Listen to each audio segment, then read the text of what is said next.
Rekord ta' turisti f'Malta u Għawdex matul is-sena u rekord ukoll ta' dħul mit-turiżmu li mistenni jkun aktar minn 2 biljun euro. Ċifri uffiċjali juru l-nefqa tat-turisti kienet mifruċa sew fuq l-akkomodazzjoni fil-lukandi, f'postijiet ta' divertiment kulturali u ristoranti. Kienet irreġistrata wkoll żieda b'saħħitha fl-att tal-jieli li t-turisti qattew Malta. Fl-ewwel 10 xhur tas-sena total ta' kważi 16 miljun u 600 elf lejl, żieda ta' kważi 13% meta mqabbel mas-sena li għaddiet. Ir-riżultati kienu sbieħ fil-fatt. Din is-sena se nkunu lħaqna rekord ġdid ta' turisti li ġew li pajjiżna. 2.6 million tourists, dan huwa figura straordinarja. Tajjeb li ngħid li l-infiq minn naħa tat-turisti żdied ukoll u laħaq il-6 biljun euro fis-sena. Iċ-ċifri tal-Uffiċċju Nazzjonali tal-Istatistika wrew li xahar wara ieħor kienet qed tiġi rreġistrata żieda fil-wasliet tat-turisti.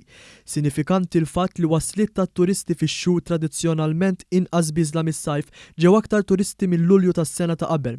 Il-Ministru għat-Turiżmu Konrad Mizzi qal li l-Gvern ħadem ma' bosta entitajiet fosthom l-Assoċjazzjoni Maltija għall-Lukandi u r-Ristoranti biex jiġu assigurati li t-turiżmu jkun inqas staġjonali u l-wasliet tat-turisti jinfirxu matul is-sena kollha. Żied jgħid li l-Gvern ħadem biex kompla saħħaħ il-prodott permezz ta' bosta inizjattivi li ġabu lejn Malta eluf kbar ta' turisti. Ħdimna bħala Ministeru fuq l-introduzzjoni ta' rotot ġodda, rotot li huma importanti għal pajjiż. Minn design rotta li kellna is-sena l-oħra, mill-Malta International Airport għandna 110 rotta. Għandna iktar connecting flights għall-Ewropa milli hemm minn London Heathrow. Ir-Renju Unit baqa' l-akbar suq b'saħħtu b'aktar minn 570,000 turist fl-ewwel 10 xhur tas-sena, segwit minn dak Taljan bi kważi 350,000 wasla. Is-suq Ġermaniż u dak Franġiż baqgħu t-tielet u r-raba' l-aktar swieq b'saħħithom bi kważi 200,000 wasla li kollha rreġistraw żidiet fuq is-sena li għaddiet. Il-Ministru għat-Turiżmu qal li l-Gvern huwa impenjat li jkompli tejjeb il-prodott f'Malta u f'Għawdex li wkoll ra żidiet qawwija fit-turisti li jażlu lil Għawdex bħala d-destinazzjoni tagħhom. Naħdmu iktar biex ninsaħħu rotot għal North Africa kif ukoll għal Scandinavia.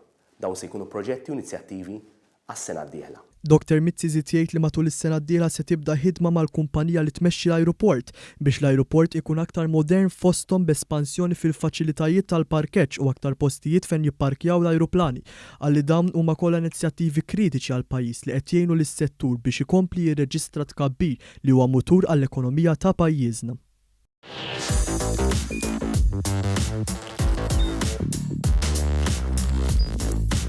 Idħol fuq one.com.mt u hemmhekk tista' tara l-programmi kollha li jxandru fuq One permezz ta' One Play.